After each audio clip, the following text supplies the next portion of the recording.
Have you ever looked into a mirror and no longer recognized the face staring back? Clarice, an art lecturer, was about to marry the man everyone agreed was perfect. But just days before the wedding, she ran, her wedding dress still damp. With rain, she now sleeps in a glass house among hanging orchids, a place where no one asks who she is, where no explanations are required. The strangest part isn't that she fled. It's that, for the first time in so long, she can finally breathe, without needing permission. The dress hung from Clarice's frame like a flawless white veil. Around her, the seamstresses flitted like little birds, chirping, busy, snipping stray threads, smoothing lace, adjusting the fit with reverent precision. Light from the crystal chandelier poured down, catching on the tulle like sunlight on melting snow. This shoulder needs to come down half an inch. The neckline should hug more closely, came a woman's voice from behind. Cool, clipped, commanding. Her future mother-in-law. There was no question posed to Clarice. The woman appraised her like an artwork, pleasing enough to display but never to be touched. Clarice smiled faintly as though in agreement, as though she liked it, as though this was the dream she'd always carried, standing in the most lavish bridal boutique in Manhattan, wearing a custom gown, soon to marry Andrew Foster, the man every woman in their social circle would kill to have. But something inside her was cooling, hardening. She looked into the mirror. It wasn't the lighting, the lace trim, the high updo, or even the elegant strand of pearls.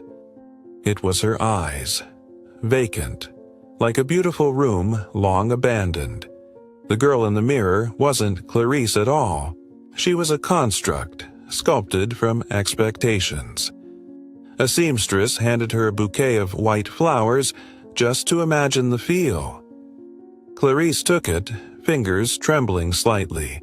A thin line of sap stained the gown where the stems brushed against the fabric. Someone rushed in with a cloth to blot it out. "All clean," the boutique manager chirped. Clarice nodded. She felt something ache. Even a flaw that small wasn't allowed to remain. Everything here had to be immaculate, just like the role she was playing. "There's the engagement party tonight, don't forget. Vogue will be there," Andrew had texted. She stared at the screen.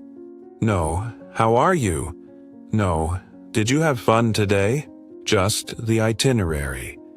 They'd met at a charity art exhibition for a hospital. She'd once believed Andrew had depth. The way he'd studied an abstract piece made her feel seen. But slowly she realized he never really saw the art, only the frame, and she was part of that frame. "Miss Monroe, should we try the crystal tiara? Or would a classic collar piece suit you better?" someone asked. Clarice didn't answer. She just kept watching herself in the mirror, then turned her head toward the wide boutique window where the last light of day was brushing the tops of the trees. And suddenly, she remembered a different time, when she was still teaching fine arts in New York, standing in front of her class, hands stained with paint, speaking to her students about creative freedom, about the inner landscape of the soul. She used to tell them, "A painting doesn't have to be beautiful. It only has to be true." And now, she was no longer true. Every step, every gesture, every nod had been rehearsed into stillness. She had become a living, still life. Her future mother-in-law approached, lifting the hem of the gown lightly. "This is what you'll wear to carry the Foster name. Wearing this ring means carrying the Foster legacy." It was such a simple sentence, but it broke something in Clarice's chest. She looked down at the ring being offered. The diamond gleamed brilliantly, coldly, cold like wind through an empty gallery. No one asked, "Do you want to wear it?" No one asked, "Are you happy?" No one asked, "Who are you underneath all this?" Clarice left the boutique just before nightfall. The air was crisp. She stood for a long while beneath a row of red maples, bouquet still in hand. The dress, now boxed, had been sent directly to the Foster estate. She didn't cry. She wasn't angry. She just felt nothing, as if she were a shadow, weightless, soundless. She stepped into the car. The driver shut the door behind her. No one in the boutique had noticed her eyes had changed. Not darkened, just emptied. Outside, the city lit up. Pedestrians laughed as they passed. A child tugged his mother across the crosswalk, red shoes caked in mud but his face lit with life. Clarice stared through the car window, and then, softly, a knock echoed inside her, not from her heart, but from some buried memory. If I'm no longer myself, then who is it they're marrying? And in that instant, quiet and fine as a thread, Clarice began to wake. Clarice didn't notice who opened the velvet box first. It might have been her future mother-in-law, maybe the assistant standing nearby. But she heard it, the soft click of the lid, subtle, hushed, but cold as wind seeping through a doorframe on a winter afternoon. Inside was the engagement ring. Not flashy, not fashionable. It was old, silent, weighted with something more than gold. "This is the Foster family heirloom," the woman said, her tone gentle but firm. "Wearing this ring means carrying the legacy of our family." Clarice smiled, a smile long practiced for formal occasions. She extended her hand instinctively, though her palm trembled slightly. The ring slipped onto her finger. It fit with eerie precision, as though her hand had been shaped long ago to match a fate someone else had chosen. Applause scattered around the room. A few camera flashes blinked from phones. Andrew stood beside her and gave her hand a brief, calculated squeeze, an elegant act of possession, performed for the crowd. "Perfect," he said. Clarice said nothing. For a moment, she turned her head slightly, catching her reflection in the distant corner mirror.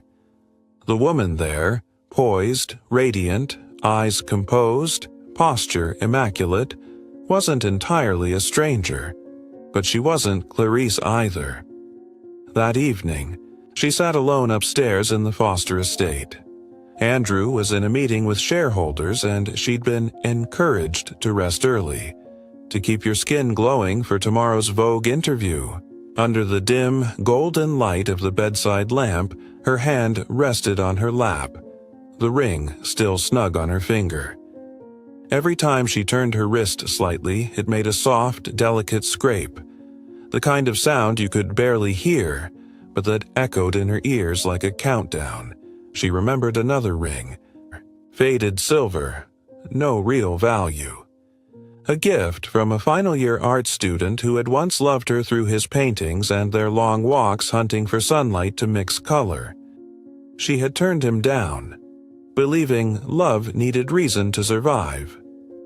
And now, she had all the reason she once chased, and wasn't sure she was still someone who could be loved at all. She walked out into the garden. The night was cool, lavender from the flower beds drifting on the breeze.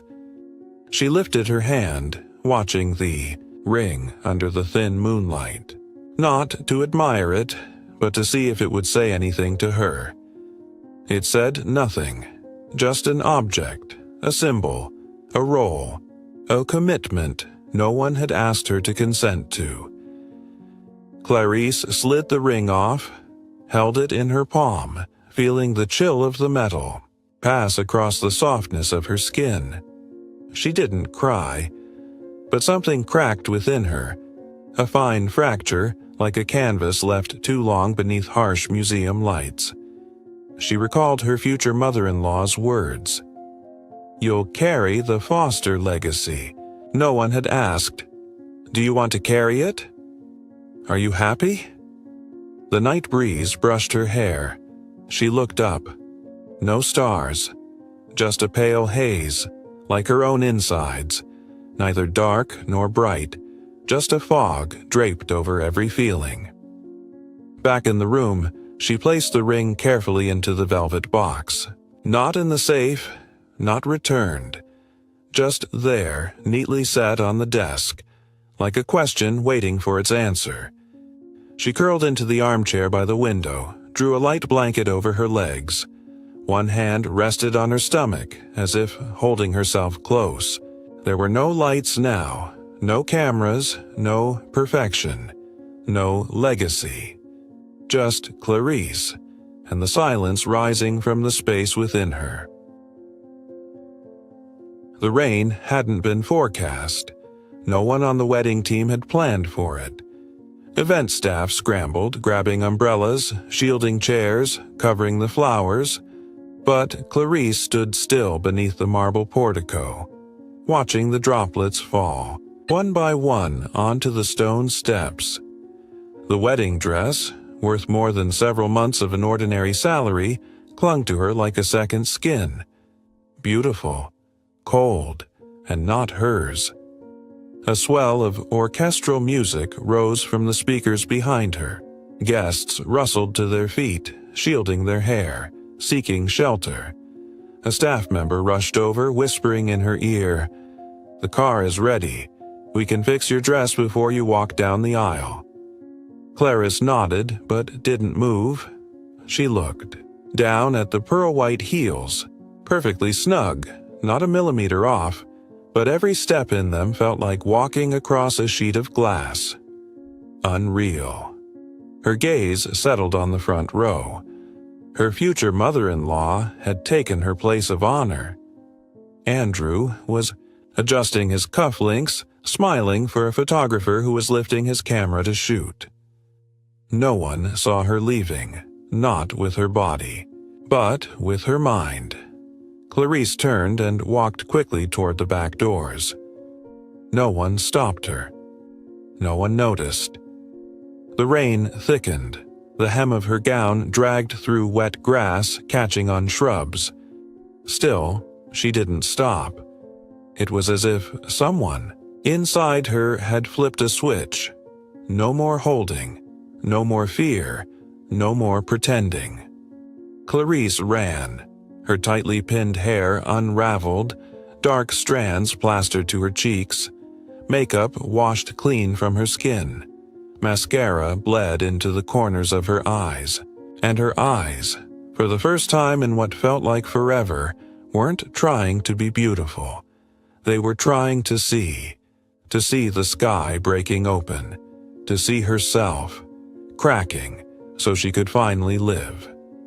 She didn't know how long she ran. Her legs burned. Her hands clutched the waterlogged silk of her gown. Each step tore through not just layers of fabric but layers of expectation. Each breath was a word she'd never dared to say. No, I don't want this. I can't live like this. Ahead, a narrow dirt road curved toward the woods. The trees emerged slowly from the mist. A faint light flickered in the distance. Maybe a house. She didn't know where it led, but her feet carried her forward anyway. The rain kept coming. Wind stung her face. Her wedding dress had become a sodden shroud wrapped around a body, too, tired to fake grace, and Clarice laughed, a real laugh. Not beautiful, not appropriate, but true. For the first time in so long, she felt her own skin. She felt the rain, icy but alive. She felt her lungs pulling in air. Not for a camera, not for a ceremony, not for anyone. Just for her. And for the life in her that was clawing its way back. There was no romantic music.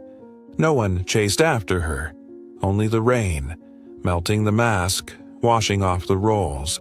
And what remained was Clarice, real, alone, and free, standing on the threshold between the known and the unknown. She stepped deeper into the forest, leaving behind the noise, the untouched photographs, the party she would never enter. A strong gust pushed against her like an invisible hand guiding her toward a bend in the path. Clarice followed, unsure of what lay ahead, but knowing with certainty she could not go back. And in that moment, soaked, scraped, trembling, she felt herself alive once more, not in a gown, but in her skin, her heart, and the rain, washing everything false away. The rain had softened, now little more than mist clinging to her wet hair. Clarice walked in silence, the squelch of her soaked footsteps ticking like a slow clock in the hushed forest. She couldn't remember how long she had been running. Didn't know where she was. Everything around her, trees, mud, rotting logs, felt like fragments of memory surfacing now that the makeup of her life had been rinsed away. Her wedding dress was no longer white. It had turned a dull, muddied gray. The lace at the hem frayed. A piece of perfection had fallen off, and Clarice didn't look back. The first light appeared just as she rounded a bend, dim, warm, like the pulse of a hidden heart beating in the dark. It wasn't electric. It came from old glass lanterns, hanging inside a large greenhouse, its frame veiled in moss and tangled vines. The glow wasn't bright. It was honeyed and hushed, like a whisper. "Come in." Clarice stood at the glass door. Rain clung to her skin. Her hands trembled from the cold. She hesitated, fingers brushing the door frame. It gave easily, no creak, only a soft turn, as though the place had been waiting. Inside, no one. The greenhouse stretched wide beneath a high ceiling, rows of orchids and leafy plants tended with patient care. In one corner, a dark wood desk, cluttered with papers, gardening gloves, and delicate plant samples floating in jars. Light shimmered off dewdrops on petals, casting a quiet, breathing canvas, still but overflowing with life. Clarice inhaled, deeply. For the first time in months, she didn't feel watched, didn't feel assessed, didn't feel expected to be more beautiful, more fitting. She was simply a rain-soaked woman, standing in a room full of life, and no one asked why she was there. She stepped farther in, letting her hand skim the petal of a white orchid, cool and soft as a baby's cheek. The blossoms tilted gently toward her, like nodding heads greeting someone returned from another world. No one shut the door, no one called out. Clarice spotted a small wooden chair near the aquatic plants. Without thinking, she sat. The muddied hem of her gown spread across the floor, but no one scolded. No one rushed in to wipe it away. She leaned back, her breath slowing. Her knees pulled to her chest. One hand rested over her heart, as if to check whether it still beat to her own rhythm. Not the tempo of expectation or flashbulbs. She lowered her head to her knees, not to cry, but to rest. And a thought drifted through her mind, quiet as distant music. No one's going to ask me to leave. She didn't need to explain, didn't need to be okay, didn't need to be beautiful. She just needed to be here. Time passed. Then she heard footsteps, deep, steady, sure, coming from somewhere deeper in the greenhouse.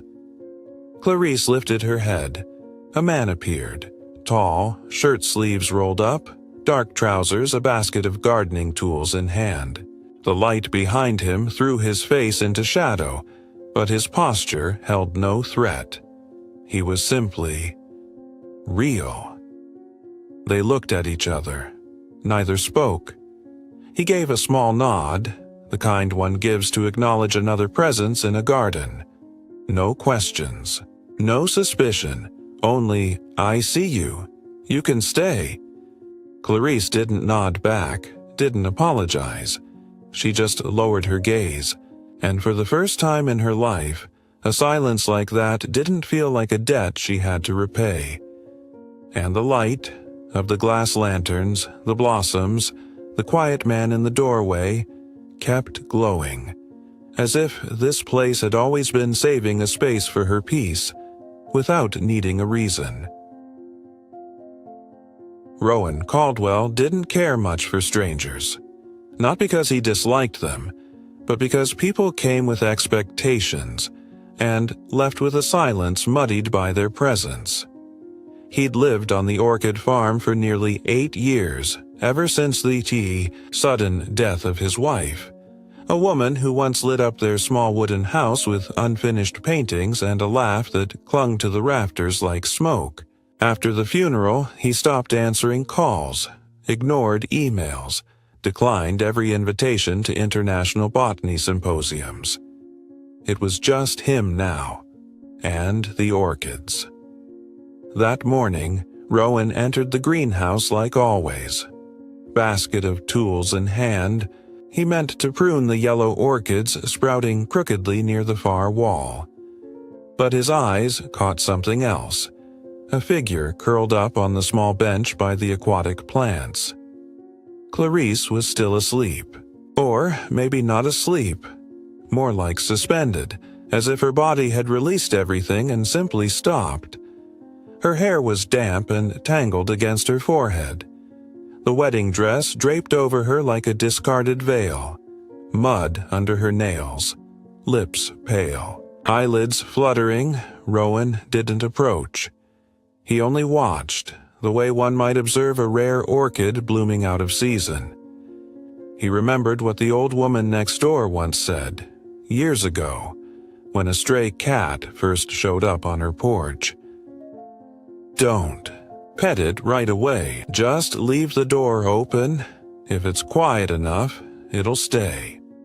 Rowan didn't ask who she was, didn't ask why she was in a wedding gown, didn't ask why her closed eyes looked as if they'd just fled from a burning place. Instead, he crossed to the far side of the greenhouse, turned on the hose and began watering the plants. His movements were slow, steady, unrushed. The sound of mist hitting leaves rose into the space like a wordless lullaby. Clarice stirred, opened her eyes. She didn't startle, didn't scramble to explain. The man never looked at her directly, but somehow she knew she was being seen, in a way that didn't make her feel exposed. She wasn't the runaway bride, not this weekend's breaking news, not the vanished fiancé. She was just a woman, drenched in rain, trying to breathe. They didn't speak that morning.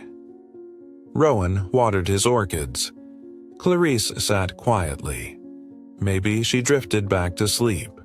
Or maybe she simply let herself dissolve into the air, like sap binding, fragments together. Outside, the rain faded into mist. Sunlight began to filter through mossy panes of glass. Near noon, he placed a glass jar on the workbench. Inside, warm lemon water and a soft cloth. He didn't say, "Here." Didn't say, "You should drink this." He just left it there and returned to his plants. Clarice didn't reach for it at first. She looked at it the way someone might look at a kindness they weren't sure they deserved. Not with suspicion, but with disbelief, having grown used to a world where nothing was just offered. Then she stood, legs unsteady, walked to the bench, took the glass, drank, The tang of citrus and faint sweetness stung her throat. Her eyes filled, not with emotion, but memory. Her body, for the first time in so long, remembered what it felt like to be alive, not performing, not holding her breath, just living. Rowan never asked how long she planned to stay. He simply opened the rear greenhouse doors, the ones that faced the forest garden beyond. It wasn't an invitation, and it wasn't goodbye. Just presence, unintrusive.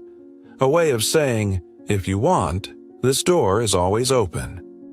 Clarice looked toward the light beyond the threshold. Maybe she'd leave. Maybe she'd curl up again on that old bench for another night. But in that moment, the only thing she knew for sure was no one was asking. No one was pulling. No one was pushing. No one was defining her. She was simply allowed to be. And sometimes, to begin again, that's all a person needs. If you've ever felt tired of playing a part, even in your own life, what would you do the first time you were finally allowed to be yourself? Feel free to share in the comments, and leave a heart if you too have longed for a place quiet enough to begin again. Clarice was asleep, but it wasn't the smooth kind of sleep, the kind that flows like water. It was fragmented, slipping through dark cracks smeared with memory. Her body remained cold, curled on the wooden bench in the corner of the greenhouse. The scent of soil, blooming orchids, and old iron from the irrigation pipes wove themselves into her dream. In the dream, she was a little girl. Cropped hair, wide black eyes, wearing a white dress trimmed with lace. She stood in a vast white room, high ceiling, blank walls, hung with paintings. Except there were no images in the frames. Only gold, carved, heavy, beautiful, coated in a fine layer of dust. She looked around. No one. No voices. No light, except the flat, aching glare, the kind they use in fashion studios capturing false expressions at high speed. Each empty frame had a label. Clarice, version 1. Clarice, version 2. Clarice, pretty enough. Clarice, well behaved, she called out. Who hung me here? No answer. Only the low hum of the air conditioner. A whiteness that made her eyes sting. In sleep, Clarice turned, her breathing uneven, her hands clenched. In the dream, the girl began to run. She wanted to paint. She searched for brushes, for color, but there were only eyeliner pencils, red lipsticks, compact powders, the tools of performance, not creation. The girl screamed, furious. A frame fell, shattered. From within it, for the first time, color bled out. Green like orchids, yellow like, softened light, pink like something beginning. Clarice bolted upright. The early sun brushed her face like a gentle stroke of pigment across cold skin. Dew still clung to the glass panes, softening the view like a pastel painting not yet finished. She blinked, disoriented by the stillness that required no roll, no polish. Her heart beat slowly. Not for anyone. Not out of readiness. Just because it still could. She stood. Her legs ached. The wedding gown was dry now, frayed at the hem, wrinkled and limp. Clarice slipped it off. Nearby, hanging beside the tool basket, she found an old shirt. She put it on. The sleeves hung past her wrists. The shoulders sloped, but it was soft, light, and free of expectation. She looked around. The orchids were blooming. A few leaned slightly toward her. Clarice reached out, touched a violet bloom. It didn't flinch, and it didn't ask her to apologize. And suddenly, she remembered color, not the color of lipstick or silk, but emotional color, the kind she used to teach her students to mix by hand from clay, charcoal, and tears. She smiled. The first smile in years not shaped for the camera. In a corner of the greenhouse, she spotted an old plastic tray. Inside were a few cracked tins of dried pigment, a mixing board, and some worn brushes. She sat on the cool tile floor, not to paint a picture, but to sketch what she had just dreamed. The little girl, the empty frames, and the escape. She thought maybe in a quiet enough place even memory knows how to bloom. Clarice couldn't remember the exact day she decided to stay, because really there wasn't a decision. No one asked, no forms, no polite, "How long would you like the room?" No, "Shall we call someone for you?" Just a man who watered the plants each morning, a greenhouse that never locked its door, and sunlight spilling soft and golden through the overhead glass panes. She began waking earlier. Some mornings were still cold, a sheen of mist on the wooden table. Rowan, the man who tended the orchids, would set a cup of warm tea on the bench. No invitation, no explanation. Just there. She nodded her thanks. He nodded back. That was all. But in the quiet between them, Clarice heard something deeper than, "Are you okay?" On the third day, she cleaned the area near the aquatic plants. Not because anyone asked, because her hands wanted to move, to do something. She wiped each pot, scraped away the green film from the shelves as if clearing a forgotten memory. Rowan passed by, glanced briefly, and went back to trimming the forest orchids. Clarice didn't feel judged or patronized like in the old world where every act had to be captured, captioned, and explained. She started recognizing the sounds here, the hush of mist as the hose clicked into spray mode, the soft rustle of orchid leaves when wind drifted through a cracked pane, the sharp inhale Rowan made when inspecting a sick root, as if listening to a child in pain. No background music, no ringing phones, no one saying you should or you must, just moments, allowed to exist, untouched. On the fourth evening, Rowan left a thin blanket beside the chair where she liked to paint. Still no words, but Clarice understood. Here, care. Didn't need volume, just timing. She hadn't told him about the wedding, or Andrew, or the ring, or the name Foster, and Rowan hadn't asked. It didn't unsettle her. In fact, it felt like breathing in a room with no pressure. She wasn't a story, wasn't a puzzle to be solved. She was just a person, somewhere between broken and becoming. On the fifth afternoon, Clarice painted something small. Not a scene, not a subject, just colors falling in dreamlike patches. Violet, moss green, earthy brown, a flick of broken yellow at the bottom edge. She left it on the table and went to bed. In the morning, when she returned, a small scrap of paper lay beside. The painting. The purple is in exactly the right place. Handwritten, slightly slanted. Brown ink. Probably Rowan's.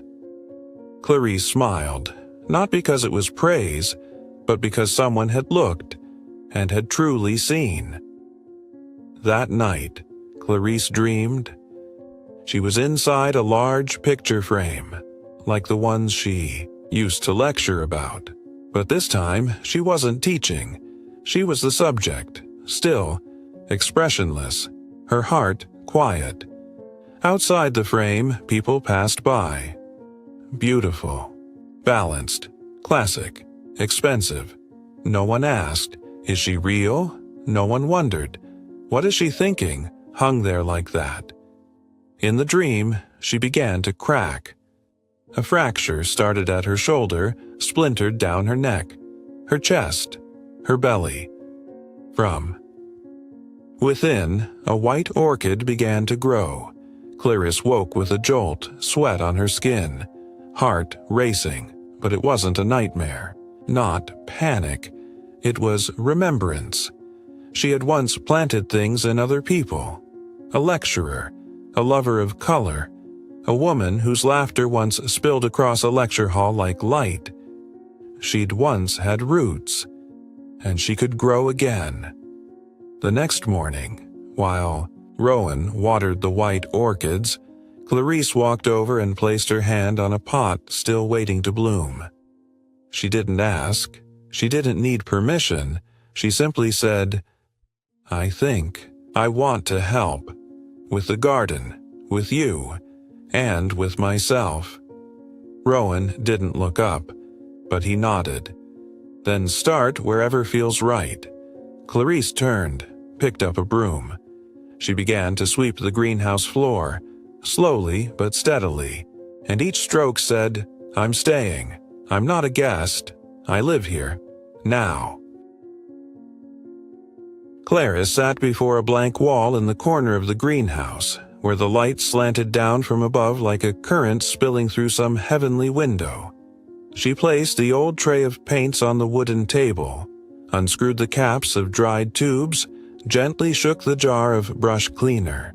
The tiny clinks were barely audible, heard only by her, but they echoed like the sound of opening a long-forgotten room in her memory.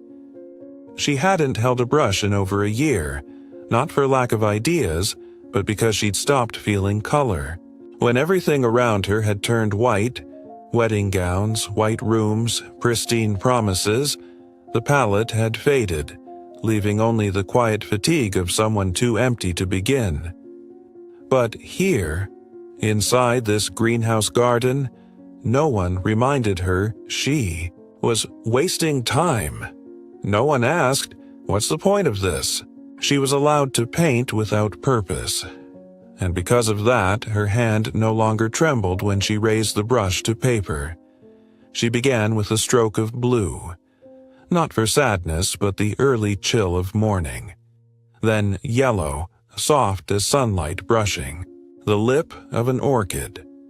A wash of lavender, thinned by rainwater still clinging to the stone steps outside. Every shade was a sensation, not a description. It was less a recording and more a letter, sent to the version of herself who had forgotten the language of living. Each brushstroke brought a part of her back. Not Clarice, the fiancée in glossy spreads, or the perfect bride of the Foster legacy, but Clarice, the one who once taught her students the grammar of emotion in painting, the one who mixed pigments by hand from minerals so her canvases could breathe, the one who had spent hours painting just to prove a simple truth to herself. I still feel. For the first time in so long, her heartbeat wasn't anxious. It was aligned with something real. Color began to return, not only on the paper, but in her body. Her chest opened, her breaths deepened. She felt the strength in her hands again, the sharpness of her eye, the trembling resilience of her heart. She still knew the language of color, and it still recognized her. Rowan passed behind her as she blended red with gray. He didn't speak, just placed a cup of tea beside her. Clarice didn't turn around. She knew he'd seen the painting, and that he understood in the exact way that comes from saying nothing at all. In silence, existence felt whole. After he walked away, she continued. Her hand no longer hesitated. The colors flowed out like blood beneath the skin, not balanced, not polished. She painted herself in unfinished patches, and that was what made the work breathe. By noon, Clarice completed her first canvas. It had no subject, no title, but when she looked at it, She saw a shifting spectrum, moving from pallor to pulse, like her own journey, from a cold wedding day through rain into a living greenhouse. But what moved her most wasn't the colors. It was the fact that nothing interrupted her. No voice calling, "Clarice, are you there?" No knock at the door, no calendar ping, no deadline, no, "Please send your draft by 5 p.m., just her and color, like a conversation without translation. That afternoon, she carried the canvas into the garden behind the greenhouse. The wind teased strands of hair across her face. She propped the frame on a small easel beside the white orchids. A painting no one had commissioned. Unnamed, unsigned, but it was proof. She had come back, not to the world she'd left, but to herself. She sat beside it, eyes closed. A single orchid bloom drifted down, landing in her hand. She didn't look at it. She only whispered inwardly, "I'm still here, and I will grow, one color at a time." Clarice sat beside the greenhouse window, one hand resting on the table, the other twirling a fine brush in the air as though painting invisible words into the light. Noon sunlight slanted in, catching the loose wisps at her temple and casting a soft halo around her face. In her mind, colors rose like thoughts, pale yellow for rebirth, deep blue for stillness, olive green for safe sleep, milk white for the kinds of sorrow that no longer need speaking. That morning, as Rowan passed by, with a crate of fresh potting soil, Clarice stopped him with a quiet question. "Have you ever thought this greenhouse could be divided into zones of color?" Rowan looked up, not surprised, not dismissive. He tilted his head slightly as if listening to her, and to the space itself. Clarice went on. "I mean, not just by orchid type, but by feeling. A spot for people who feel hollow, a corner for those holding anger, a long stretch for remembering someone who's no longer here." Rowan set the crate down. He didn't say yes or no. He glanced toward the tray of pigments and scraps of paper she'd spread out like intentions waiting to take form. Clarice smiled gently. She wasn't waiting for permission, but in his eyes, she saw a kind of nod that didn't need to move. That day, they walked the length of the greenhouse together. Clarice paused at each orchid bed, touching petals, asking Rowan their names. Not for the Latin labels, but the shades they wore, bright yellow dancing orchids she decided belonged in the zone of broken but light again. Velvety purple moth orchids, for those who needed quiet while mourning something unnamed. Soft pink speckled with white, for the corner of faint but real hope. They marked each row with tiny wooden stakes. Clarice painted symbols in color rather than words. A circle layered in gradients. A ripple of water. A square of gray with a single streak of light slashing through it. Grief with edges of brightness. Rowan watched, never interrupting, never correcting. He simply added stands, adjusted the lighting, cleared paths for visitors who might one day need this place. And Clarice realized, for the first time in her life, someone was letting her build a world without stepping in to rearrange it. Afternoon, the greenhouse breathed differently.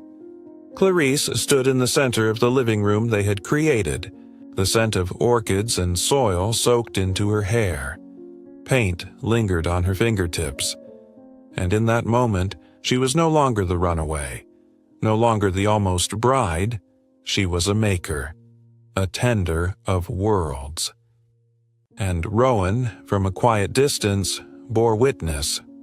With A silent nod, like a man seeing an out-of-season bloom open on the exact day the wind changed.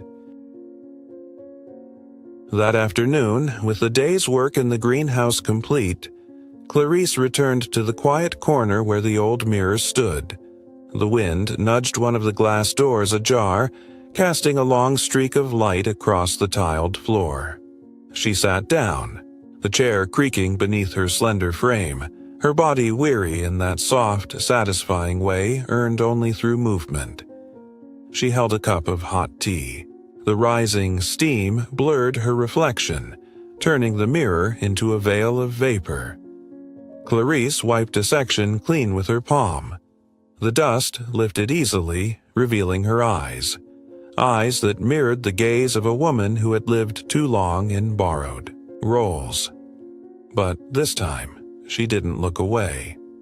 She began to paint, not a portrait but a layering of selves, the early years of teaching, cropped hair, bright eyes, the first days of loving Andrew, an uncertain stare veiled in red lipstick. Now, thinner, slower, but with a steadiness in her gaze. Not brilliance, but endurance. Clarice didn't paint with precision. She painted with memory and the courage to see herself clearly. Each brushstroke was a refusal to reshape herself for the gaze of another.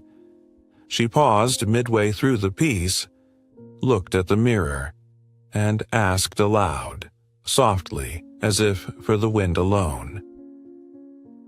If I'm no longer called by the names they gave me, bride, professor, someone's love, then who am I? There was no answer. But maybe there didn't need to be one. Maybe just asking the question was the first step out of the frame. Rowan approached, carrying a small square of sanded wood. He placed it beside her, saying nothing. To paint myself. On this? Clarice asked, half joking, half real. Rowan looked at her. Not to display, he said. To keep. For you. No one else needs to understand. She nodded. Her eyes fluttered. For the first time in her life, someone was encouraging her to create something not meant for performance. That night, she hung her first painting on the easel, just beneath the mirror. The painting wasn't beautiful, but it was true. The mirror wasn't polished, but it reflected enough, and in that small corner, brick walls damp with evening, yellow light flickering, orchid scent floating soft as breath, the girl in the mirror finally stopped being afraid to see herself. Clarice was mixing pigments when her phone vibrated. The chime came muffled, trapped beneath the linen cloth she had wrapped it in since arriving at the farm. She hesitated, fingers pausing in the paint, before reaching into the drawer of the wooden table.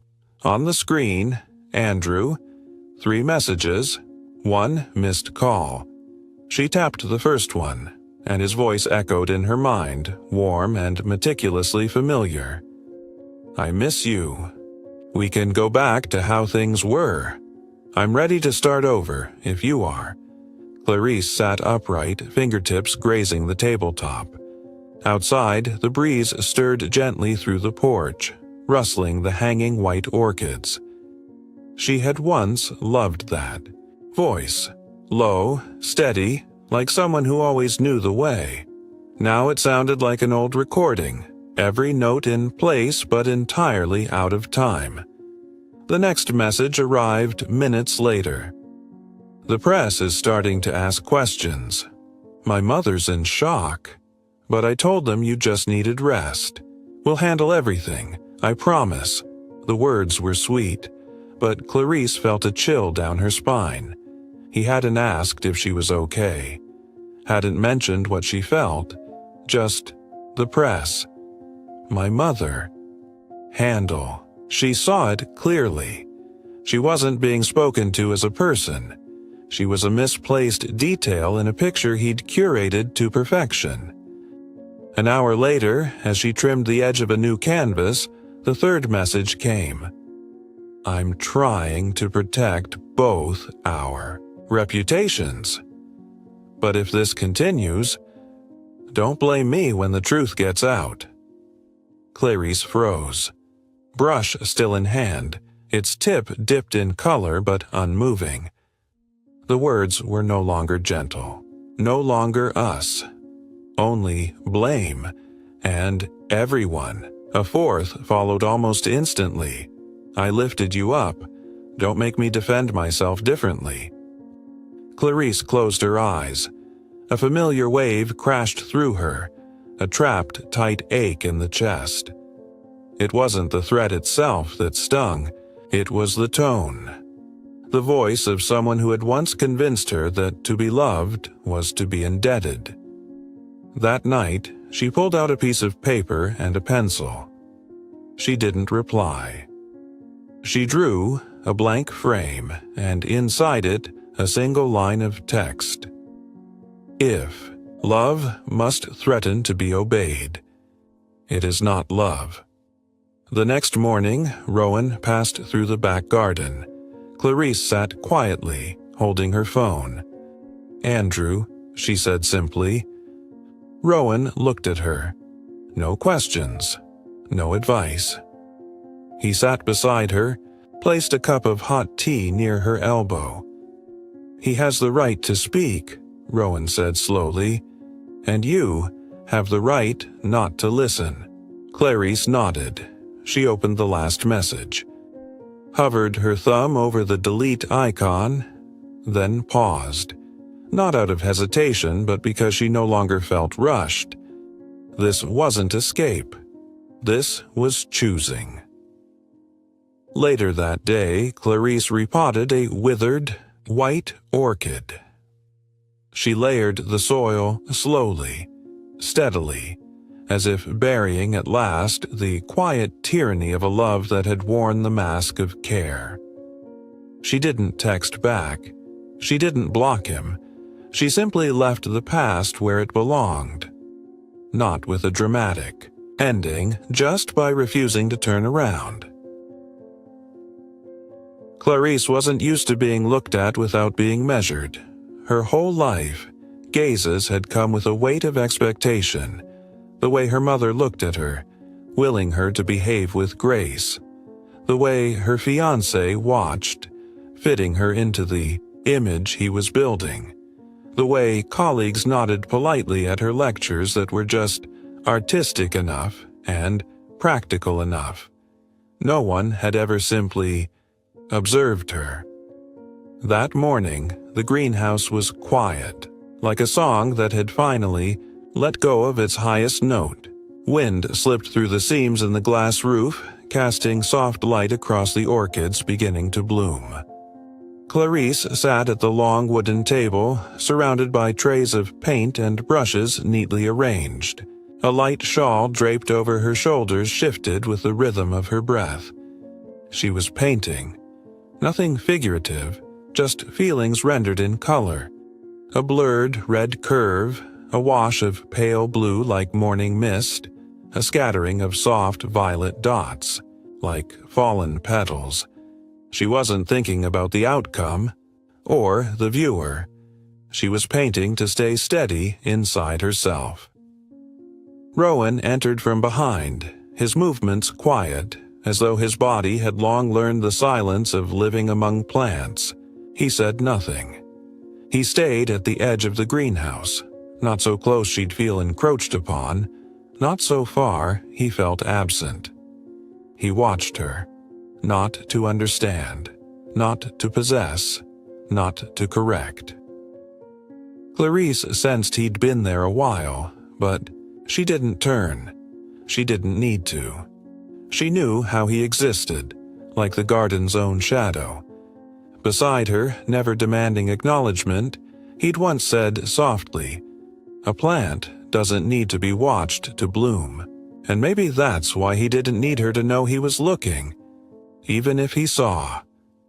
In the back of her mind, Andrew's messages still lingered. Though deleted, though silent now, his voice still echoed, sweet then sharp, like a song that left behind a stain. But here, in the hush of paint gliding across paper, the scent of young sap and the light pooling on her shoulder, she felt something inside her quiet. She didn't need to answer anyone. She didn't need to rewrite anything. She just needed to keep making something, even if it was only a stroke of color, a whisper of light. Rowan didn't ask what she was painting, but Clarice said, anyway, "I think every woman should have a space of her own, a place where she can breathe without asking permission." He didn't answer right away. Then he sat across from her, not crowding her canvas. "I suppose this is that place," he said. Clarice nodded. "For the first time in my life, I don't feel like I have to explain who I am, or why I am the way I am. I just am." She looked at him. "And that's enough." The painting wasn't finished, but she set the brush down.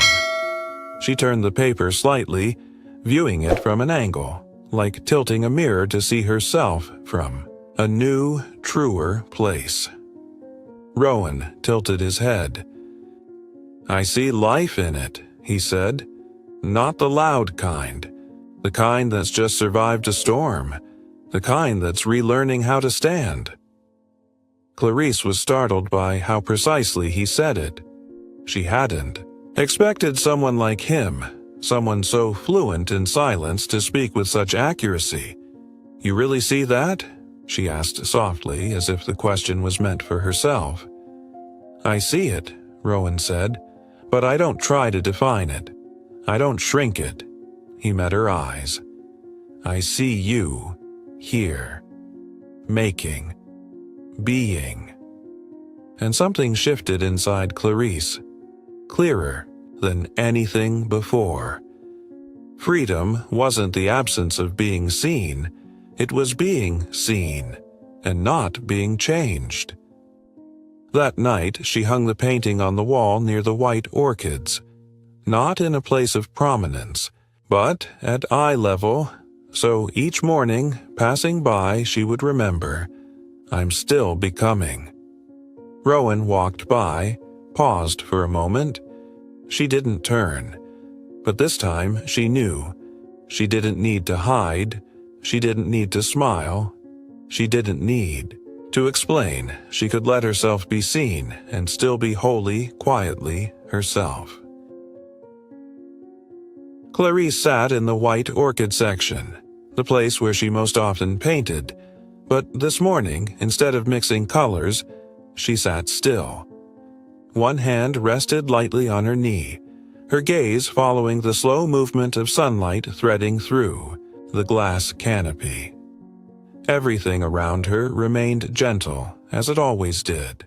The scent of damp soil, the faint rustle of petals shifting, and the quiet, steady rhythm of Rowan's breath as he watered the orchids a few rows away. But in her mind, there was no palette.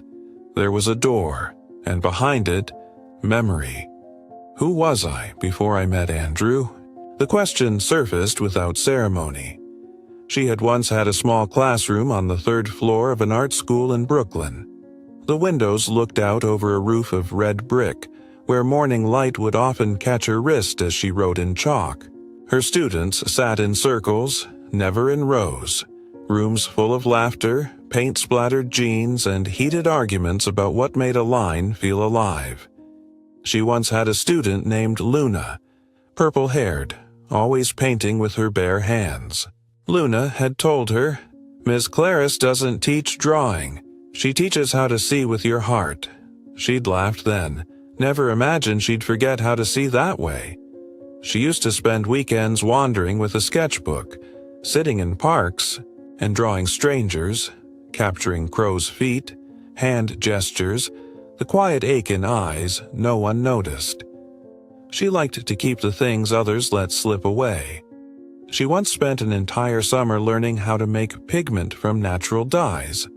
Her fingers, stained violet from charcoal, her palms yellowed from fresh turmeric. She wrote journals in color. No words. Each day a tone, some soft gray, some a blaze of red ocean. And then she met Andrew, polished, accomplished, a man who listened, though only to what he wanted to hear. He praised her work, then suggested she paint simpler, so people can understand it and buy it. At first, she resisted, and then she compromised. She shortened her lectures, cut back on hands-on practice because students need skills, not sentiment. She stopped sketching strangers, put the notebook away. Changed. Her palette, navy, beige, black and white. Elegant, he said. She swapped her signature for a round, looping cursive to match the wedding invitations. She stopped noticing the scent of wet ink, stopped finding smudges of color on her wrist, because now she wore gold. She stopped letting pigment stain her nails, because her hands needed to be clean, polished, ready for photographs. Clarice blinked. A drop slid down her cheek. She couldn't tell if it was sweat, a tear, or just mist from a freshly watered orchid. Rowan passed by, silent. But as he turned his head, Clarice spoke, barely louder than the breeze. Before I met Andrew, I used to be someone who could paint sorrow without being afraid. Rowan paused, only for a beat. He didn't say, I understand. Didn't say, I'm sorry for him. Just a steady, quiet look. Enough stillness for Clarice to keep breathing. She stood, went into the storage room, searched through an old box until she found a worn leather sketchbook. The edges curled, the binding soft. She opened it. On the first page, a charcoal drawing of a girl reaching out of a picture frame. She placed the book on the table, picked up a brush, and for the first time in years, she painted, bare-handed. No gloves, no templates, no fear of the mess. Clarice didn't speak it aloud, but something inside her stirred, rising like the very first beam of light through the greenhouse morning. I am still me, even if I was once hidden away.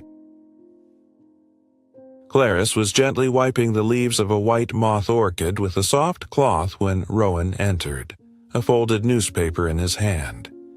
He placed it on the table without a word. His expression was calm as always, but there was a brief hesitation as he lingered. She recognized that look. She had seen it in her own reflection, right before peeling back a memory she knew would hurt. Clarice rinsed her hands, dried them, then sat down and opened the paper. Page 2, bottom corner. The headline wasn't quite sensational, but neither was it neutral. Clarice Monroe, missing bride or rebellious escape. The photo was old, a paparazzi shot from the day she'd stepped out of the bridal boutique. Eyes not looking at the lens, dress caught mid-motion in the wind. Beneath it, a few lines from an exclusive source, accompanied by a picture of Andrew. Neat, composed, every inch the portrait of a wounded man. Clarice felt the blood gather beneath her skin, as if her body were being pressed beneath a sheet of glass, clear, heavy, where everyone could see her, but no one needed to ask about her. She stood abruptly, walked out to the back of the greenhouse, took a deep breath, but it didn't reach far. Her breath broke into short, uneven pieces. She braced herself against the glass wall, eyes wide, but unable to focus on anything. The old feeling came rushing back, of being told as a teacher not to show sad artwork, that lectures should be more uplifting, more inspiring for students, of being told in the relationship that her anger was emotional overreaction, as if her feelings weren't allowed to exist unless they were beautiful. Rowan didn't follow her right away. He let a few minutes pass, long enough for her to hear her own heartbeat pounding in her ears. Then he approached. He didn't touch her shoulder, just stood beside her, close enough to witness, far enough not to overwhelm. "I know what it feels like," he said quietly, "to be seen, but never asked." Clarice said nothing. "The media's a shadow," he added. "You are not a shadow." She turned to him, eyes filled with a fragile, simmering fury. "They won't stop, Rowan. They'll dig up everything. Even you. I don't want anyone hurt because of me." He didn't reach for her, just looked toward the white orchids, now nearly in full bloom. "If you need me to stay away, I will," he said. "But if you're just afraid, there's space for that here." Clarice clung to that last sentence like a hand gripping a soft branch as the tide crashed in. No one had ever told her that fear was welcome. Not in a curated engagement, not in a career that prized composure. And now, in this quiet greenhouse, a man had told her that fear could exist without being fixed, silenced, or cleaned up. That night, she didn't paint. She simply sat at the table, watching a small candle melt slowly. Her phone remained in the tin box on the high shelf. She wasn't ready to touch it, not ready to speak up, not ready to explain. But she knew one thing. Silence wasn't escape. Silence was the right to take time, to understand yourself before explaining anything to the world. And if the world didn't wait, so be it. Here, in this greenhouse, someone would. No questions, no pressure, just presence. The morning began like any other, with sunlight slipping through the glass roof, painting soft strokes across the floor. Clarice dipped her brush into the rinse jar, ready to continue the tonal layering on her new canvas. Gray Dawn. A painting. She'd started just the day before. Rowan was making tea at the side table. They didn't speak. They didn't need to, until the familiar hum of the mail truck pulled up outside. A soft, courteous honk. Rowan stepped out, returning with a thin parcel and a folded local newspaper. Clarice looked at him and gave a small nod. No questions. She'd learned by now, when the old world came knocking, it never knocked gently. Today's paper wasn't headline-grabbing, but there it was, center page, bold and unmistakable. Runaway bride in the rain, a romantic, tragedy or a mental breakdown. Nearly half the page was a photo. Clarice in her soaked white dress, mid-run across a dimly lit street, the puddles reflecting fractured light. Her face was blurred, but not enough to hide the panic etched there, enough to turn it into spectacle. Clarice sat down. Her fingers closed gently around her teacup, though the tea hadn't had time to steep. Beneath the photo was the usual theater of anonymous quotes, that she'd been under tremendous pressure, that the foster family had done their best to protect her, that Andrew had chosen silence out of respect for his fiancée's privacy, though heartbroken. Not one word about why she left. Not one question about how she was now. Only terms like unstable, temporary crisis, erratic behavior, as if she were a sudden weather pattern that had disrupted someone else's perfect forecast. Clarice folded the paper carefully, set it aside. She didn't cry, she didn't speak, but inside, something quiet broke. Rowan sat across from her. He didn't say, "I'm sorry." He didn't say, "Ignore it." He poured tea into her cup and slid it gently toward her, a gesture that said, "I see." And you're allowed to feel this." Clarice stood and walked out to the garden behind the greenhouse. There, where she had once buried the wedding dress, not in flame, but in earth. Now, the soil had cracked slightly. A single wildflower had pushed through, not an orchid, not rare, but resilient. She looked down at it and thought, "They can dress me in white, capture my weakest moment, craft a narrative around it. But they don't get to write this journey, not from here." That afternoon, Clarice painted the scene from the article. But not herself. Not the woman running. She painted the silhouette of a woman stepping out of a frame. Her back turned. Her dress torn, light pouring in from the right, warm, gold, expansive. She titled it, "Not the End, Only the Beginning." Clarice was blending color on her palette, the brush gliding softly across coarse paper when she heard a car pull up outside the gate. Not the mail truck, not the neighbor with her jars of marmalade. The sound was too sleek, too brief, city wheels, not country tires. She stood. Her fingers clenched the brush until her knuckles turned white.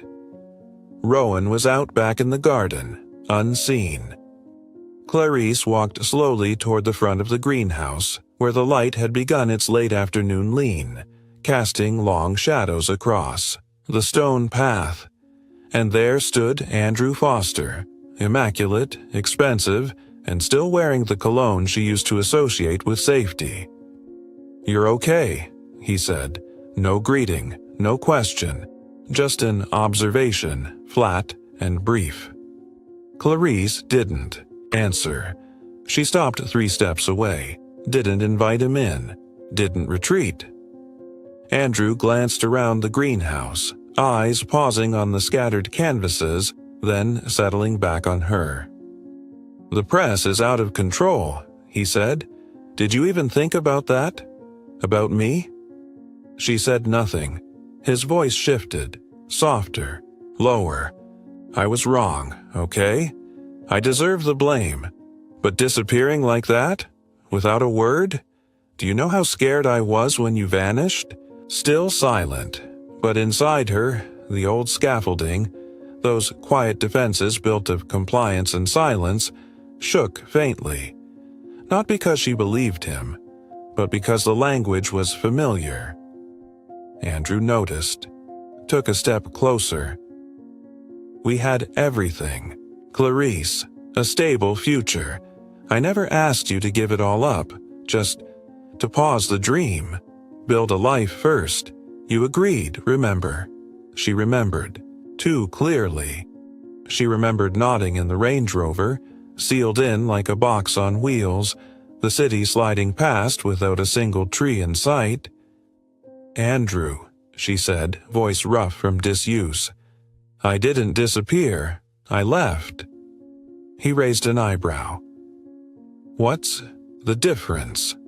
Clarice's hand trembled slightly, but she held his gaze. "There's a difference. I didn't run away. I stepped out." Andrew stepped back half an inch. He smiled, the smile she used to read as wounded, but now recognized as rehearsed. Part pity, part insult. "You think you're going to find something here?" he said. "A wooden house and paintings no one's going to hang?" She didn't reply. "Clarice," he said again, this time gentler, almost whispering, "you weren't made to be alone." That sentence, so small, so exact, landed like a dart. Clarice stepped fully into the twilight, into the slant of light that touched her shoulders like a quiet affirmation. "Maybe you're right," she said evenly. "I used to be afraid of that, of being alone, of not being seen, of not mattering if no one was watching." Andrew moved closer. She lifted a hand, stopped him. "But now I know. Being seen by just one person who truly sees me is worth more than being staged for the whole world. Silence. The kind that holds only wind and the first evening sounds of insects beyond the glass. Andrew looked at her for a long time, but the look no longer held power, only expectation. "I'm not your girl anymore," Clarice said. "I'm a woman learning how to stand alone, and I need you to let me." Andrew didn't reply. His eyes darkened, quiet, unreadable. Then he nodded once, a gesture somewhere between acceptance and retreat. "Fine," he said. "Play the strong role, but don't expect the world to be as gentle as this place." Clarice said nothing. She turned, walked back into the greenhouse, closed the door, not sharply, not hurriedly, but with finality. Andrew lingered a moment. Then he left. When Clarice returned to her painting table, her hands trembled slightly. Not from fear, but from shedding the weight of a role she'd played so long it had no name. Rowan approached, dirt still on his hands. He didn't ask, just looked at her. Clarice laid her palm flat on the table, took a breath, exhaled. "He was right, in a way," she said quietly. "I don't know how to be alone." Rowan nodded. "No one does, until they try." Clarice smiled faintly, closed her eyes for a moment, and even in the soft darkness behind her lids, she could feel the light was still there, streaming through, not blinding, but warm enough. Clarice didn't sleep that night. After Andrew left, his silhouette dissolving into the twilight gray, she had returned to the greenhouse, closed the door with a movement that was final, but not violent. She didn't feel victorious. Didn't feel triumphant. She simply felt still, standing in the center of a storm she used to mistake for safety. Inside her, something old and long-clenched wasn't shouting anymore. It simply slipped off her, like dust shaken loose from a glass pane by a gentle, honest rain. She sat by the window for hours. Not painting, not mixing, just watching the hours pass as the night deepened and folded around her. Rowan didn't speak. He brought a small lamp to the table, a cup of warm water, then left. His silence never made her feel alone.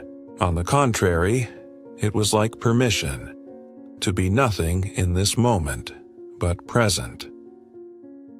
The next morning, when the first slant of sunlight filtered through the roof, Clarice stood. She changed into a plain white shirt, rolled up her sleeves, and stepped out into the orchid garden. Her pace was unhurried, directionless. But she knew. She was no longer hiding. Rowan spotted her while he was tying up a heavy orchid vine. He paused only to tilt his head in greeting. No questions. Clarice walked over, stood beside him. "I used to believe," she said quietly, "that if someone loved you enough, they'd save you from yourself. But that was just a child's dream, wasn't it?" Rowan didn't answer. He let her words fall gently, like petals from a stem.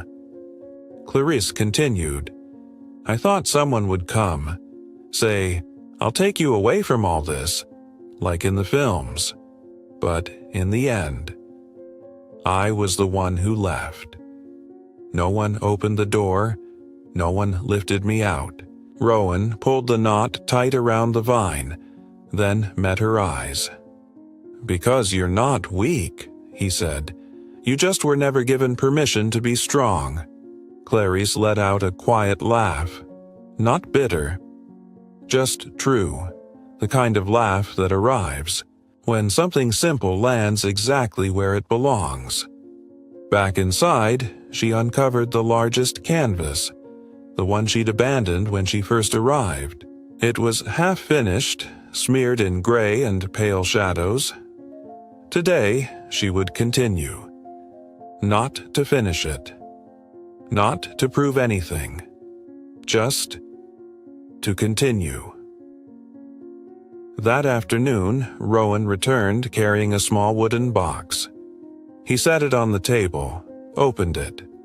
Inside, a worn leather cord holding a ring of old keys. "The back shed," he said. "The door next to the empty room.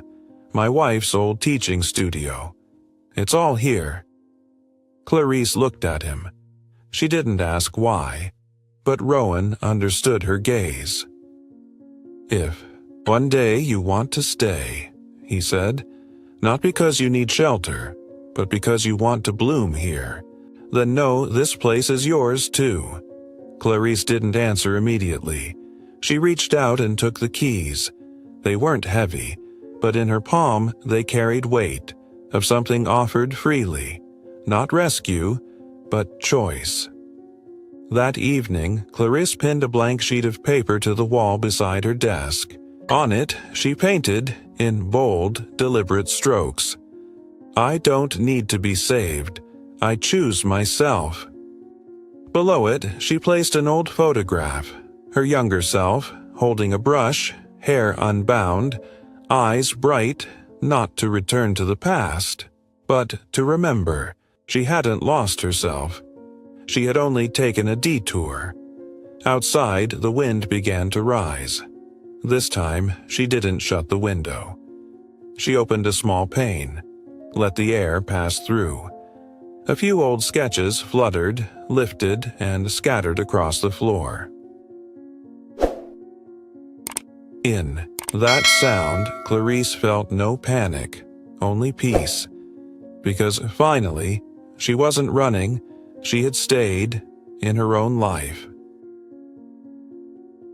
Clarice was hanging a line of new paintings on the back porch of the greenhouse. The early autumn breeze brushed against her collar, lifting the corners of the paper like invisible hands, those of a quiet craftsman admiring the work. The colors, silvered, green, smoky violet, crimson softened at the edges, had no clear subject.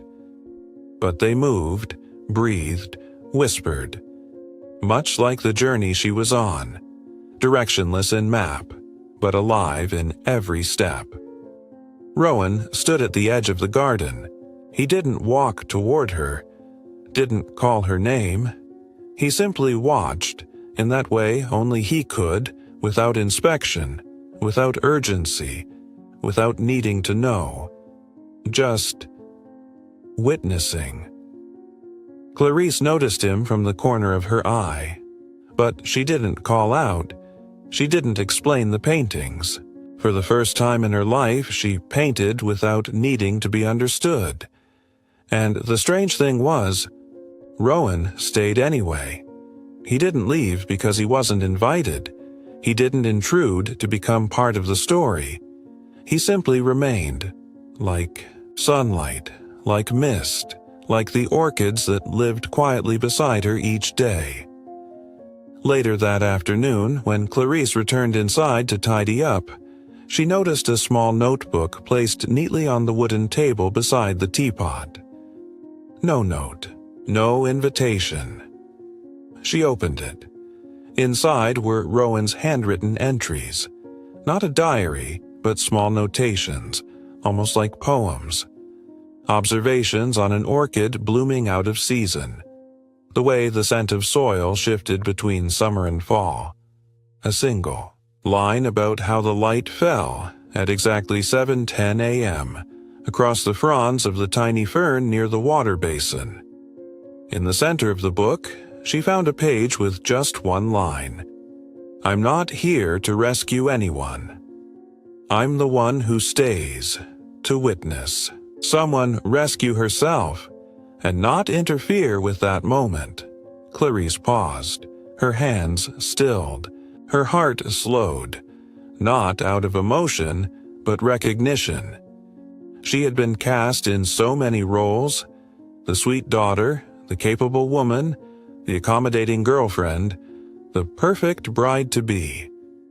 Every name, every label came with the hidden clause: you must become what someone else needs you to be. But now, there was someone standing beside her who didn't need her to become anything at all. The next morning, rain fell in gentle sheets. Clarice went outside with a tarp to cover a bed of newly grafted orchids. She had never gardened much before, but since staying, she'd learned not to overwater, not to repot too soon, not to move a plant while it's still getting used to the light. When the wind picked up, Rowan appeared carrying a bundle of bamboo stakes. Together, without much talking, they secured the tarp.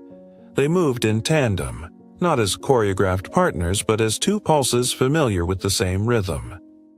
When everything was stable, Clarice sank down onto the wooden steps, her pants soaked, her hands mud-streaked. Rowan placed a dry towel beside her. "Sat down, not too close. You know something?" she said, eyes on the dripping leaves. "I used to believe that if someone loved me enough, they'd rush in and save me from it all." Rowan said nothing. The wind creaked softly against the glass above. "But I've come to understand. Real love doesn't rush in. It stands still when I stumble and lets me learn how to balance." She turned to him, not for affirmation, just to share. Rowan nodded. "Rescue," he said, "is often just control in disguise. I'd rather be a witness, not a savior." Clarice smiled, a smile so quiet it might have disappeared into the breeze. If someone hadn't caught it with their eyes. That evening, Clarice took a small piece of wood and painted one sentence in muted violet gray. "I was seen, without being held." She hung the sign behind the wall where her paintings lived, not in plain sight, only visible to those patient enough to walk the whole greenhouse. Rowan saw it, but he didn't ask, didn't praise, didn't touch. He passed by and offered a single, gentle nod. In the space between them, there were no declarations of love, no contracts, no promises sealed with flowers or rings, only one constant: "I'll be here if you ever need to see someone stay, but never pull." Clarice had never been loved like that before, and for the first time in her life, she understood. That might be the deepest kind of healing there is. That morning, the air held a gentle chill, and dew still clung to the panes of glass as Clarice stepped out from the small room behind the greenhouse. She wore a coarse beige sweater, her hair loosely tied, a mug of ginger tea warm in her hands. Beneath her feet, the stone path to the garden was slowly being layered with fallen yellow leaves. Autumn had arrived, not the sharp-cutting kind of the city, but a softer version, cautious and kind, touching everything without hurting it. Rowan was already outside, arranging potted plants along the southern wall, the one where she'd mentioned, wanting to hang a new seasonal palette of emotion. Clarice sat down on the wooden bench just beyond the greenhouse, resting her tea on the armrest. She looked at the glass house that had once been a shelter, then a salve, and now a place where she no longer felt the urge to run. Rowan approached, carrying a small object, an old wooden box with tarnished brass clasps. He didn't speak, just set it on the table beside her and stood quietly. Clarice looked at him, then opened the lid. Inside was a ring of keys. Not new, not polished. Some were worn smooth at the edges. One had a faded green ribbon still knotted to its neck. E.T. looked up, her eyes meeting Rowan's. His gaze didn't signal anything. Didn't rush her, it simply offered. The old classroom, the storage shed, the back door to the greenhouse, the room near the fireplace, and he pointed to the smallest key. The lock on the trellis upstairs. That's where the afternoon light is best. Clarice said nothing for a while. Her fingers traced the metal edges as if these keys held memory, not just function. Each one was a door and a decision. "I don't know how long I'll stay," she whispered, not to ask permission, but to hear it aloud. Rowan nodded. "I'm not giving you keys to keep you. I'm giving them so that if one day you choose to stay, not because you need shelter, but because this place feels worthy of your blooming, then you'll already have them." Clarice closed her fingers around the keys. They weren't heavy, but they felt unlike anything she'd been given before. Not a ring, not a contract, not a promise, just permission. She stood, walked into the greenhouse. With each door she passed, she paused, trying a key. The classroom, soft creak as it opened, sunlight filtering through sheer curtains, hooks on the wall, long abandoned. She saw herself there, seated among students, a color wheel in hand, her eyes bright as though every day were a lesson in soulcraft. The shed opened easily, the smell of wood, of years, of stories waiting to be retold. Shelves lined with forgotten tools, dusted by time. She thought of women like her, shaped by someone else's idea of who they should be, coming here, sitting in the quiet, relearning their own voices with brushes, clay, and unspoken stories. By evening, Clarice hung the keys on a wooden peg beside her easel. Not hidden, not put away, left in plain sight. A reminder, freedom isn't the absence of locks. Freedom is having the right to open them when you're ready. That night, she brewed tea and walked out back to find Rowan, who was clearing the climbing vines that had overgrown. "Tomorrow," she said, "I want to clean the old classroom. Maybe start a small class." Rowan nodded. "I figured," she smiled. "Because you saw it in me?" "No," he said, "because I trusted you'd see it in yourself when the time was right." Something in Clarice settled then. Not because everything was certain, but because now she had the keys and the choice. She didn't need anyone to hold her there, just someone patient enough not to open the door for her. That morning, Clarice woke earlier than usual. The sun hadn't risen fully, but inside her, there was already a streak of light, clearer, steadier than any dawn before. The night before, after she turned off the lamp, she hadn't drifted into sleep. She'd lain awake, restless, but not anxious. Something had shifted. This wasn't survival, not recovery. This was beginning. She entered the greenhouse while the air was still thick with mist. Rowan was watering the west row of orchids. He looked up as she stepped in, not surprised, just as if he'd known she would come early today. She carried a stack of sketch paper, dotted with ink, layered with faint pencil lines. She spread them across the old work table that had once belonged to Rowan's late wife. Today, her hands didn't tremble. She didn't ask permission. She used the space like someone receiving, not being handed, what had always been waiting. Rowan walked over, wiping his hands on his apron. "Big idea taking shape?" he asked softly, eyes drifting across the sketches. Clarice nodded. Her breath still carried the warmth of her pillow and a night that hadn't let go. "I want to open a healing art center," she said. A place for women, like me, who've spent years locked inside shapes that didn't fit. A place to reclaim their voice through color, clay, and light. Rowan didn't respond right away. He leaned his palms against the table, considered. "Are you scared?"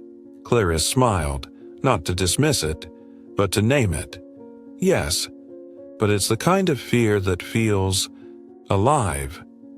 She began to describe it. Her mind, the blueprint, wasn't architectural. It was emotional geography. The colorless corner, where each person chooses a color for what they haven't found words for. The sound forest, where water, wind, and earth do the speaking, and tension is unwound by listening. The wall of memory, where poems, fragments, and small paintings hang like proof. I was here. The quiet nook. No questions, no pressure, just a place to sit, to breathe, to be. Rowan didn't interrupt.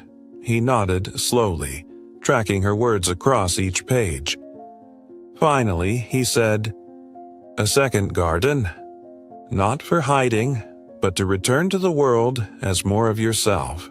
Clarice met his eyes. No need for thanks, just thanks. 3 days later, they began clearing the north wing of the greenhouse, once filled with unused pots, leftover soil, forgotten tools.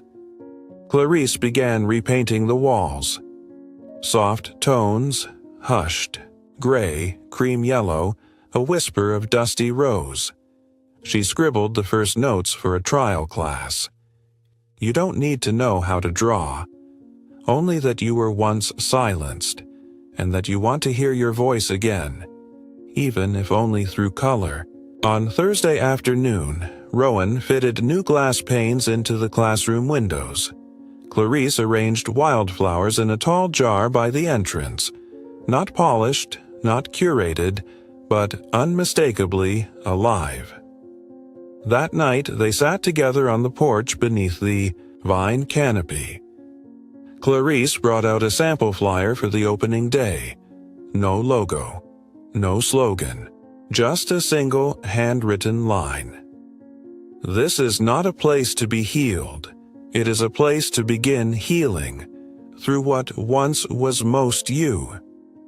Rowan read the sentence, ran a finger gently along the edge of the page, then set it back down. "You don't need permission to begin anymore, do you?" Clarice shook her head. "I needed space, and I made it, not just for me, but for others like me, searching for a place to live without explanation." Outside, the wind rose, soft and certain, carrying the scent of damp earth and the first buds of new orchids. Rowan turned to her, placing his hand flat on the table, like closing a meeting that needed no ceremony. "Then, let's begin. Let's plant the first seeds of the second garden." The morning began with a soft wind passing through the white orchids in bloom. Clarice stood at the center of the greenhouse, inside the small classroom she and Rowan had restored over the past few weeks. Everything was ready. No banners, no balloons, no shine, just pale walls, long wooden tables, clean white paper, and a quiet sign by the door. The second garden, Center for Healing Through Art. She placed the last wildflowers in their glass jar, adjusted a cup of brushes, still slightly damp from washing. Her hands didn't tremble, but her heart beat steady, full. Today was no longer a day of escape. Today was a day of welcome. The first car pulled up outside the gate. A woman in her 40s stepped out. Light coat, neatly tied hair, a worn painter's smock folded over her arm. Then a young mother arrived with her 9-year-old daughter, holding a box of wax crayons and a teddy bear tucked under one arm. Then a girl in her 30s. carrying an unfinished canvas, the back of her shirt still wrinkled from falling asleep on the train. They came, not out of curiosity, not by invitation. They came because something, quiet, invisible, had called them. Clarice stood at the door. She didn't give a speech. She didn't cut a ribbon. She simply opened the door wide and said softly, "Come in." Inside, each person found a seat. No one rushed. No one claimed the center. They moved like new shoots in early spring, hesitant but filled with quiet power. Clarice began the session not with a lecture, but with a gesture. She walked to the center table, took a blank sheet of paper, placed it down, picked up a brush, and painted a single pale violet circle. No form, no label. "I used to think I needed something. Clear to begin," she said, "but sometimes a single mark of color is enough to start." The woman to her left added a soft wash of gray in the lower corner. The young girl beside her traced a small streak of moss green. The child drew a tiny pink heart in the far right corner. And slowly, the colors began to merge, breathing across the page like a shared rhythm. In the quiet, someone began to cry. Not a cry of fresh hurt, but of an old wound softening at the edges. Clarice didn't wipe any tears. She didn't need to. Here, tears belonged to the palette. Rowan stood in the doorway, not stepping in. He watched like a gardener witnessing the first full bloom of a season, not for himself, but still deeply moved. Clarice looked at him through the window pane, then turned back to the room. No one is here to heal anyone else, but we can bloom together.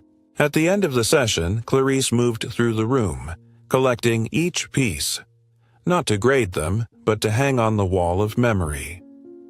An elderly woman, nearly 70, handed her a painting made of only 3 tones: black, gray, and a single spot of gold. "You don't have to hang it," the woman said. "It's too sad." Clarice quietly placed it at the center of the wall. "It's the sadness," she said, "that makes the light easier to see." As the group prepared to leave, Clarice rested her hand on the growing wall of colors, now over 20 pieces, strong. She spoke, not loudly but with clarity. "I once ran away from myself. Today, I return, not to save anyone, but to build a space where you too might find your way back to you." By the time the last guest departed, twilight had crept in. Rowan stepped inside, placing a bundle of wildflowers in a clay vase on the table. He said nothing. No compliments, no declarations of pride, just an open gaze. Light as a door gently swinging, never needing to close again. And in that space, in a small room in the middle of the garden, surrounded by those who once felt not enough, Clarice had begun a season of blooming, not for anyone, but with everyone. The third afternoon since the center opened, Clarice unlocked the greenhouse early. The air was cool and still laced with morning dew. The scent of blooming orchids, fresh paint, and newly sanded wood gave the space the quiet hum of a studio. Not showy, not sterile, just deeply alive. Today was open sharing day. No prompts, no themes, no expected outcomes. Just color, paper, space, and one another. Clarice laid out large sheets of paper across the central table. Each person would choose their own size, their own palette. No one was told what to create. The only invitation was to be here, in the morning light, in the hush of brushes against paper, in the quiet bubbling of tea steeping in the corner. Once the group had settled, Clarice took a seat beside a woman in her 50s. Her hair was flecked with gray, and her linen shirt sleeves were worn thin. She hadn't touched the colors. Her hands rested in her lap. Her gaze reached past the window into the soft blur of the garden. After a moment, Clarice handed her a small, frayed brush. "This is the brush I used for my first 2 months here," she said. "It doesn't make clean lines anymore, but it always starts something." The woman took the brush, laid it gently against the page, didn't move it, just held it, like someone touching a part of themselves they hadn't met in a long time. Then, in a quiet but steady voice, she began. "I was a shadow in my own marriage. 32 years, 3 children, and not a single photo where you can see me clearly." Everyone looked up, not to interrupt but to make room, to hold the air still long enough for her words to land. She continued. "I was the woman behind the camera. I planned the meals, the anniversaries. I wrote my husband's speeches, but never once spoke a sentence that was mine. I thought that was love. Then he retired, and I realized I had nothing left to say to the person I'd lived with my entire adult life." She drew a single blue line down the center of the page. Plain, unadorned. "I see myself in you," she said to Clarice, still watching the paper. "Not because we're the same, but because you also stepped out of a shadow." Clarice didn't respond right away. Inside her, something stirred. A memory of nights beside Andrew, of nods she didn't want to give, of hearing, "I love you," without ever being asked. "Do you still want to paint?" Another woman spoke up, a young girl with cropped silver hair. "I was told I was too sensitive. Every time I painted something dark, my mom tore it up. I stopped painting when I was 16. Even now, my hands shake when I touch a brush." An elderly woman, her skin soft with age but her eyes sharp, chuckled gently. "I was kicked out of embroidery class for stitching badly. They didn't know. Every crooked thread was a feeling I couldn't speak out loud." Clarice listened. Every voice added to a pattern. Not on paper, but on faces, in breath, in history. She looked around and saw them. Women beside women. No one fixing anyone. No one advising. Just nodding. Witnessing. Being. Clarice walked to the far wall and pulled out a large blank canvas. She hung it at the center of the room. "I want each of you to leave a mark," she said. "Any color, any shape, any size. So today doesn't just pass through. So these stories have a place to land."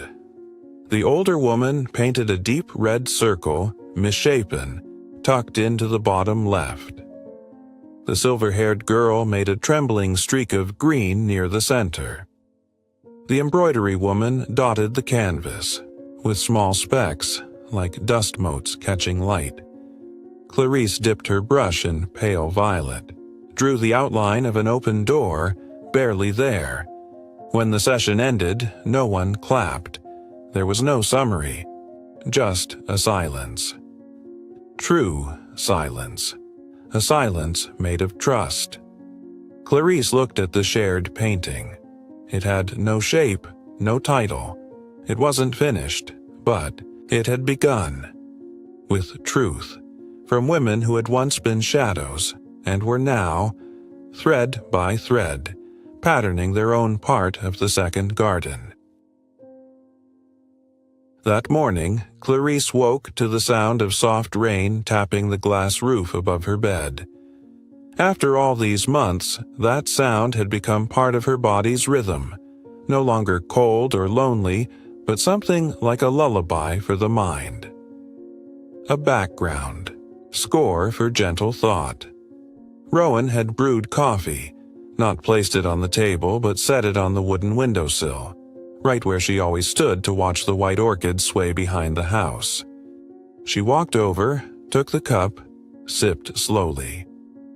When she turned, she saw him standing in the greenhouse doorway, hands tucked into his sweater pockets, eyes cast toward the pale sky like he was reading something written only in cloud. Clarice didn't ask. She knew something was different today.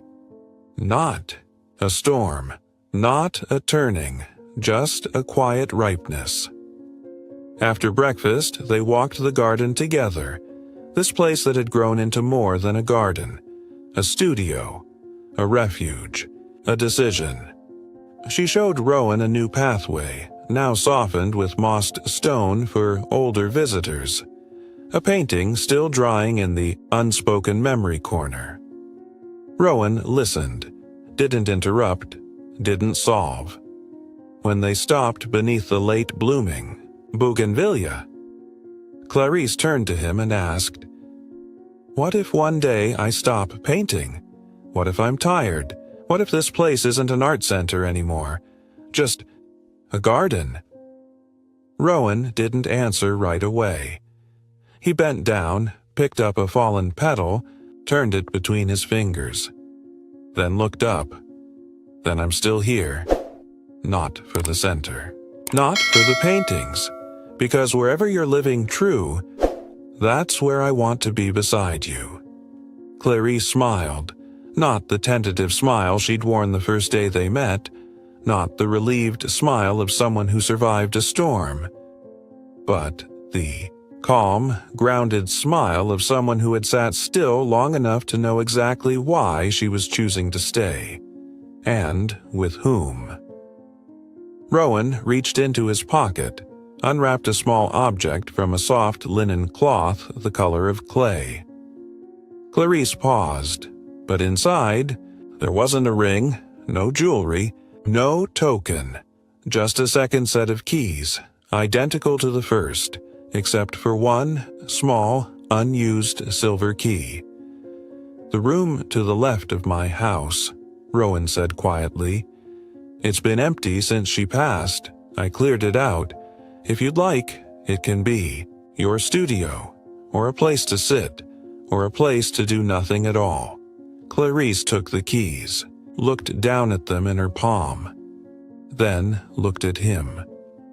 "You're not going to ask if I want to stay, or marry, or commit?"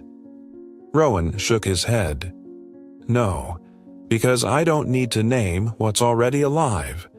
They sat on the steps, beneath the shade of the bougainvillea, half the garden in shadow, half in rainlight. Clarice leaned her shoulder into his, not from habit, not in search of comfort, just because that was the most natural place for her body to rest. She thought about all the times she'd believed she needed someone to sweep in and rescue her, someone to say, "I'll save you," someone to give her a ring, a vow, a flawless new chapter. But in the end, the person she chose was the one who made no promises. Only stayed. Rowan turned slightly, not quite facing her, just enough to ask a single, quiet question. "I need to fix the attic window this afternoon. The sunlight's too harsh that time of day. Would you want to help?" Clarice smiled. "I would." And it was the most beautiful yes she'd ever spoken. No ring, no aisle, no audience. Just the truth, that she had chosen to walk beside someone. No rituals, no paperwork, only the freedom to be fully herself, with someone who had never once asked her to be anything else. That morning, Clarice rose before the sun.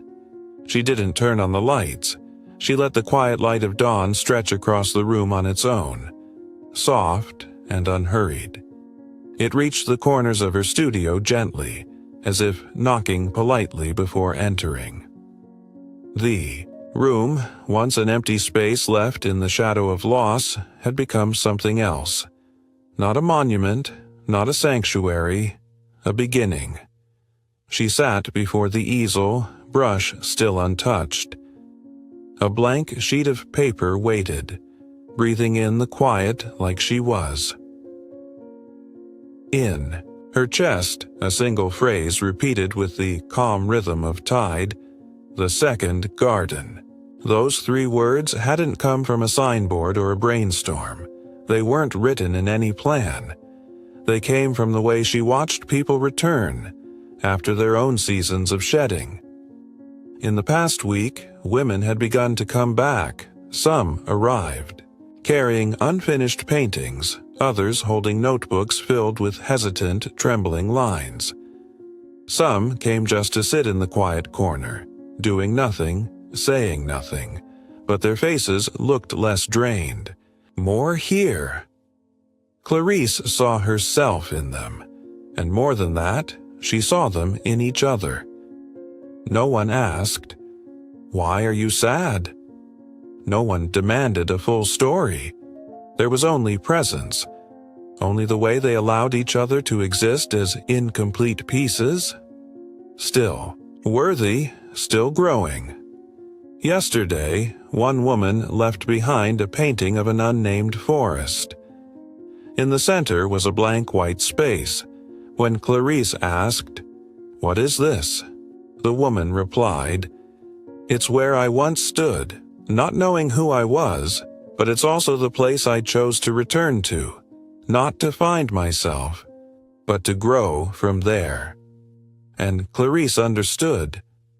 This was no longer just Rowan's greenhouse, not merely Clarice's center. It was a second garden, not a place to start over, but a place to continue. That day, she decided to give the center a name, not for funding, not for publicity, just a wooden sign, hung gently beside the front door, where the afternoon sun spilled at an angle, warming every letter. The second garden. A place not to escape from life, but to grow into it. Rowan helped her hang the sign. No power tools. They used 2 old bamboo hooks and a strip of faded fabric. Once the sash from a wedding dress Clarice never wore.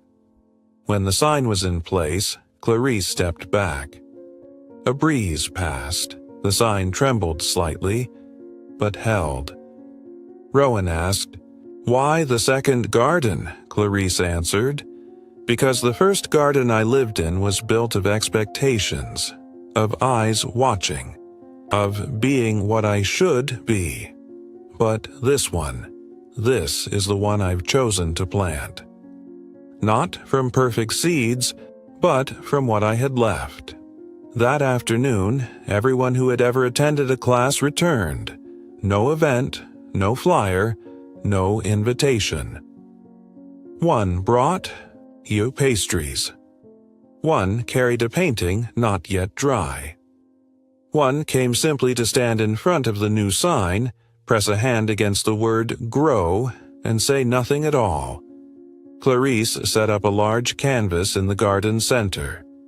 She painted one line in deep wine red.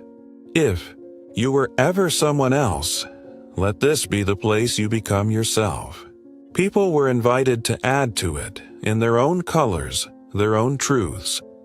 Someone wrote, "And if you ever forgot you could bloom, let us remind you." Another, "I don't need rescuing, I just need to be seen." Another still, "I'm not promising to be strong. I'm just returning to myself, one breath at a time." That night, after the garden had emptied, Clarice sat alone by the window. Outside, the soft light of the greenhouse glowed steady. Rowan was making tea.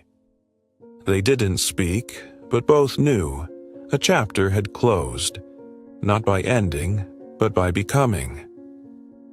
Clarice reached up and touched the edge of her painting, the second garden, now hanging on the studio wall. She didn't sign it, she didn't date it, because the things that truly grow don't need to be certified, they just need to be tended, to be witnessed. And to live. Clarice's story isn't just about running from a wedding. It's about returning to herself, to a place where love isn't rescue, but room for a soul to grow. If her journey stirred something in you, leave a like, subscribe to walk alongside. More stories of quiet healing, and share your thoughts below. Thank you for staying until the end, which, as always, is where the real beginning lives.